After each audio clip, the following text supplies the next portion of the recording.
Let's just totally jump onto a different subject. I want to talk about what's going on with Sussman, the Clinton campaign, and all that stuff. Oof. So we have this story from CNN, and it's from May 17th. Just something to kick things off. Prosecutors say Clinton campaign lawyer tried to manipulate the FBI with Trump-Russia tip at first Durham trial opens.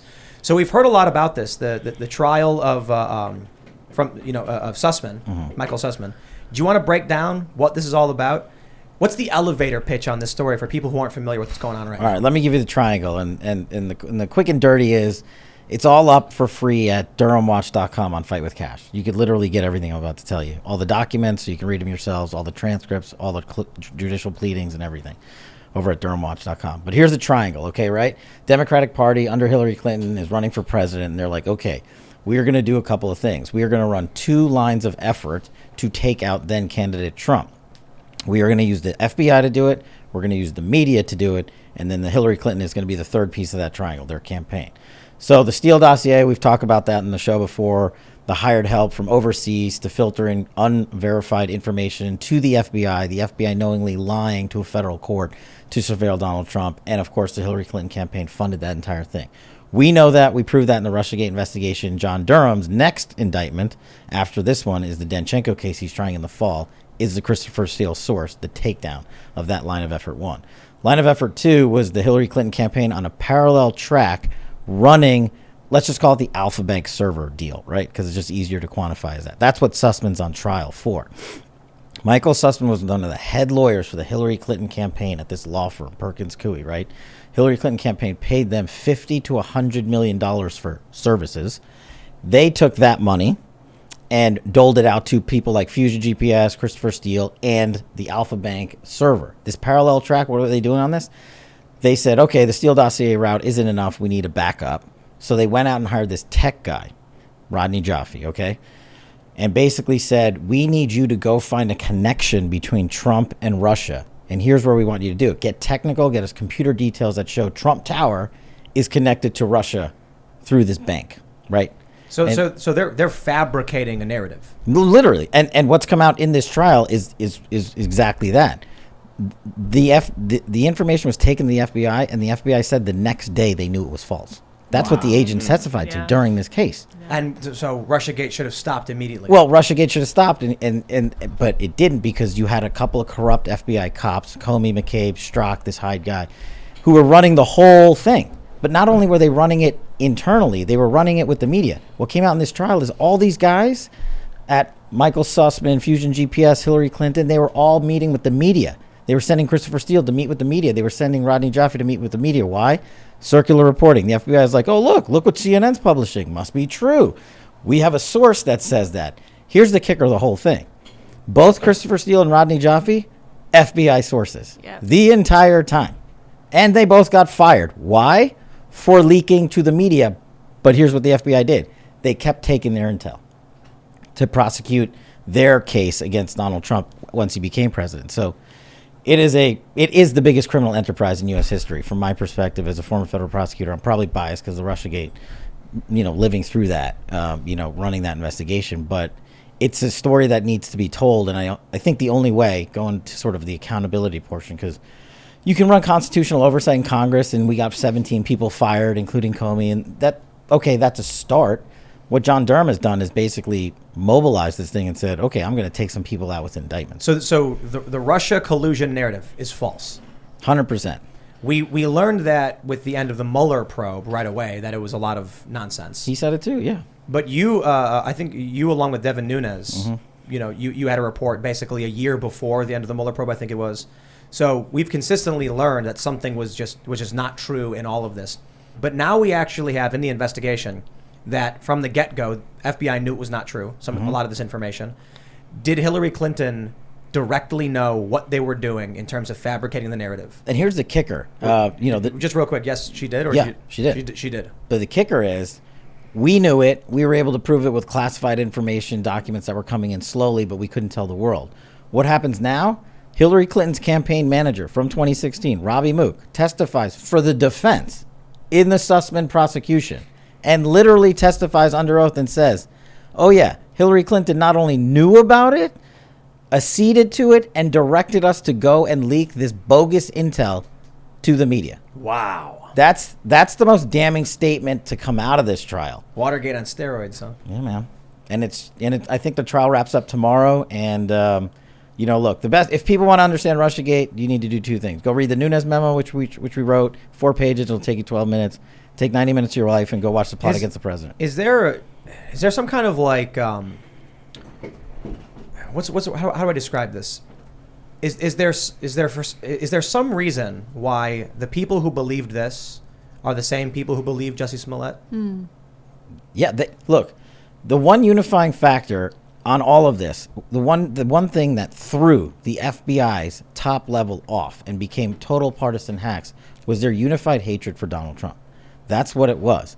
It is corrupted our law enforcement industry from just the top level. The main guys, they're great, but here's the thing. The cast of characters that read the Hillary Clinton email investigation, the server thing, same FBI agents involved in this case and the Steele dossier. Trump derangement syndrome. Why did they dislike him so much? That I don't know. I mean, honestly, I can't answer that question. I have no idea, but it's never been an issue. I served in Democratic Justice Departments, Republican Justice. You just did the mission. You're just like, this is a job. This is easy. This is the fun part. Go put bad guys away. They were just like, nope. King Comey was in there, Hillary Clinton, and the media, and they were basically like, we are going to take out Trump. And then once he won, they were like, okay, we screwed that up, but we're still going to take him out. And they continue to bogus. Do you have any idea how much taxpayer money it costs to run these investigations? Jeez. You have any idea? It's hundreds of millions of dollars to do this kind of surveillance work on a target. It's insane. And it was all bogus. Now, how much of this is normal politics? Do they do this all the time? No. This was crazy. I mean, this is that FISA court, the special court, whatever you want to call it. I used to do it to manhunt terrorists. That's what it's for, to protect the nation. It's not for a political campaign to come in and say, we're going to create a national security issue, and oh, by the way, the target's my political opponent. So why isn't Hillary Clinton in jail? Man, proving that is going to be very hard that she broke a federal law. Now, what you can do and what John Durham's doing, I think, is building a conspiracy case behind these indictments. Because he said in federal court, in writing, on his pleadings, he said, Judge, there's a joint venture conspiracy. It's a legal term. What does that mean? Wow. He's like, Judge. He said that to the judge. Oh, yeah. It's on DurhamWatch.com. Go get the pleading. Wow. It's his under oath statement. Basically, that's what a pleading is to a federal judge. And he's saying not only is Rodney Jaffe, the tech giant, the tech guy, a target of my investigation, but I am looking at multiple people in the media. I'm interrogating FBI agents who worked on this case and also people on the Hillary Clinton campaign. He can't name those people, but he can give them by title. And he's telling the world, I'm conducting a criminal conspiracy investigation because this didn't happen with one or two people. So two-part question for you. So what needs to happen, in your opinion, to restore faith in these institutions? And then what happens to the country if that faith in these institutions isn't restored? What happens is what you see a continuation of what's going on right now. And it doesn't just trickle into just the political sphere. It trickles into everything. When they're talking about, is the FBI doing the work across the country to reduce crime? Whatever type, murder, guns, narco trafficking, human trafficking, everybody loses faith in their ability just to do those few things. And then we're just completely screwed. But the fix is the manpower, right? Whoever runs these agencies, you have to go find that guy. And Chris Wray is definitely not that guy. The guy who's running it now, he's almost as bad as Comey because he's allowed this entire thing to go on for 4 or 5 years now. And unless you get rid of these guys, but the political leadership doesn't want to. And this is the problem I have with my DOJ, my former place of work. They always champion themselves as being like, we're apolitical. We are historically apart. We don't take our orders from the president. Well, you actually do. And you allowed a presidential political candidate to give you your orders and to pay you and to pay for corruption to take over the top level of the FBI. And you need accountability. You need some of those people to be convicted in federal court. That's a piece of it. Then you need to put the right people in place. I'm kind of disillusioned, to be honest. I know. When the email thing was going on, I love how most Democrats it's a joke. They have a meme where they amongst themselves will say like, "But her emails." Whenever something crazy happens, "But her emails," and I'm like, dude, yeah, like someone working in public office destroyed public records. That's crazy. They don't care. I know. Like, dude, if my attitude is, I was always a Trump's not that bad kind of guy. Like, I didn't vote for him the first time. Voted for him the second time because Joe Biden was just so awful. And I liked the second term agenda. But I was always, like, very early on when Trump was running and everyone's screaming about him, I was always yeah, but Trump's not that bad. I mean, like, this is crazy. There was worse than Hitler. What are you talking about? Calm down, dude. Well, I think the part of the problem people have is the double standard. I read a story about a naval officer. He was on a submarine and took a photo of where he worked, his sub, in a hallway, nothing classified, just to show his kid. And it got out that he had taken this photo, and because it's all classified, they indicted him. He was prosecuted. I think he did a little bit of jail time for one single photo that wasn't exposing anything sensitive at all. Meanwhile, you have Hillary Clinton, who had a private server with God knows how many emails, 30,000 emails on it. Right. And not only was all of this classified information and information that was born classified on this server, but this server was exposed to other nations. Wow. And we had vulnerabilities to, or she had vulnerabilities to where all of this documentation was available to China, to Russia, to people who could weaponize that information against the United States. So when people look at those two circumstances, you got a guy who just wanted to show a picture to his kid, who did jail time, and then this offense and absolutely nothing is going to happen to this person. I can see how the country would be disillusioned in thinking that we're basically a banana republic, where if you're a certain part of the political class, if you come from a certain pedigree, then you're above the law, and the rest of us just have to deal with it. Wasn't there some guy who went on Reddit and he was like, I need to figure out how to delete emails from a VIP? Do you know about this story? For Hillary Clinton's server? Yeah. Oh, yeah. There was like literally smashing of servers. There was people like Googling how to delete stuff. There was a guy, people incredible. Using hammers on phones. But there was one story, I don't know if it's verified or whatever, but someone apparently... This is the story, okay? So somebody went on Reddit and said, I need to find a way to remove someone from a bunch of emails. They're very VIP. And then once the email, it was an old post. Someone found it.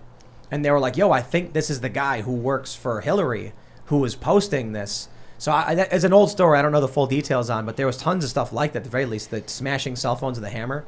It doesn't do anything. It's stupid, but it's funny. Yeah, it's a double standard. When I saw Hillary's emails released to the public through WikiLeaks, and I read about Sidney Blumenthal talking to her, like so many emails between her and Sidney Blumenthal and his company Osprey Global Solutions. They're like, Hillary, when we get into Libya, we're going to set up Osprey to run guns basically for this new puppet government that you're going to set up. So she's like, all right, Sid, and she sends it over to her manager or assistant or whatever to read these. Like, so she's basically took us to war to set her buddy up with an arms deal. I mean, so I read that. I was like, well, logic dictates I will not vote for that. I no longer support that. Maybe it's always been that corrupt, but I mean, there's some sunshine. Let's throw some shade at the media real quick. One of my favorite moments was when, I think it was in the 2016 debates, Trump says Hillary Clinton acid washed her server. And NBC News issued a fact check saying false. Hillary Clinton did not put a corrosive chemical on her computer. And it was like, what? What? That's not what Trump was saying. That's got to be the Onion. What? Who did that? Yeah, NBC News. Yeah. I think it might have been ABC. Let me. But that's just a piece of it. That's part of the problem. You're saying, how do you fix it? And I forgot to address it. I don't know if you can. I don't know what's easier to fix. I think personally I could go in and fix the FBI in 5 months. I don't know how you fix the media. You guys are the experts there. Like, how do you get the ability? For 5 years, half the world and half of America thinks Russiagate and Donald Trump actually colluded with Russia. They are now finally starting to pull back those stories because of these prosecutions. But how do you stop them from... They knew the facts back then. They just didn't want to report it. Here, check this out. Can we pull this up? Can we get it? It says, the claim. Trump says Clinton acid washed her email servers. The truth. Clinton's team used an app called BleachBit. She did not use a corrosive chemical. No. NBC News fact check. So welcome to the modern media, my friends. Wow. Amazing. And that's the problem. And how do you fix that? I don't know the answer to that. I don't know how you fix the media. I think that's a harder fix than the government. Thanks for checking out this segment from the Timcast IRL podcast.